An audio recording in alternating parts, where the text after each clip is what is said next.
So I just saw a talk by the creator of DoorDash, Tony Zhu, and it's so clear to me that the whole economics of food delivery, food preparation, and food consumption are going to shift when we all have a home robot that can cook for us.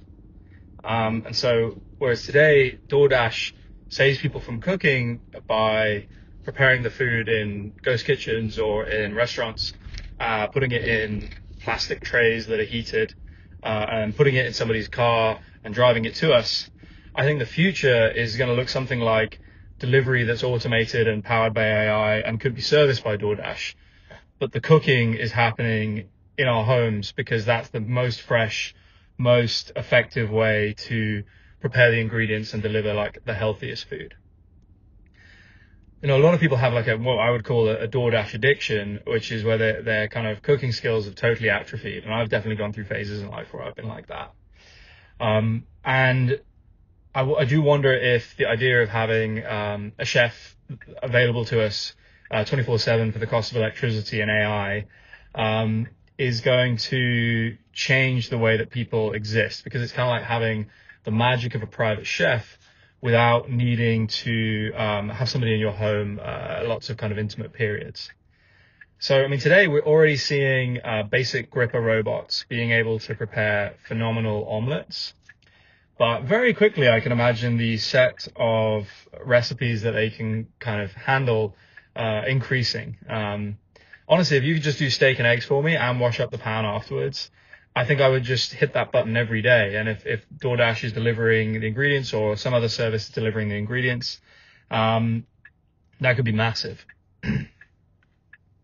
Now, the economics of so many different tasks change when labor is at the price of electricity. And when we have a robot in our homes that can start to kind of do these tasks that are usually reserved for rich people with staff and do them affordably, there's so many different services and kind of implications. What does a kitchen look like that's not optimized for humans to enjoy and see, but for robots to operate as quickly as possible? Can robots effectively just grind away in the dark and do everything at warp speed once the algorithms are good enough? Can we imagine laundry rooms or utility rooms or places that are catered to robots over time? But I think initially it all needs to kind of interface with the human sphere. So it has to be a kind of 4 to 6 foot tall object with at least 2 arms and certain kinds of grippers and things like that.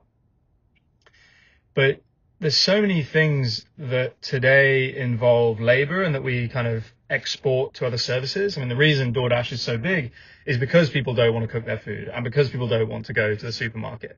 And I think that that could be viewed as laziness, but it could also be viewed as humans kind of learning to move as much labor as they can onto a system instead of doing it all themselves. This really shifts though when the labor can occur in the home autonomously without people involved. And I just really wonder how the economics will shift once we have ubiquitous home robots over the next 10 years. The other task that I think is kind of related to this is like this dream that's always been there of your fridge anticipating your needs and placing the orders and cooking the meals.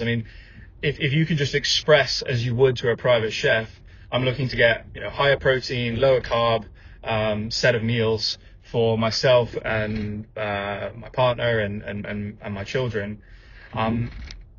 There's so many decisions that have to go into that, and I think the robot closes the loop on that full set of decisions.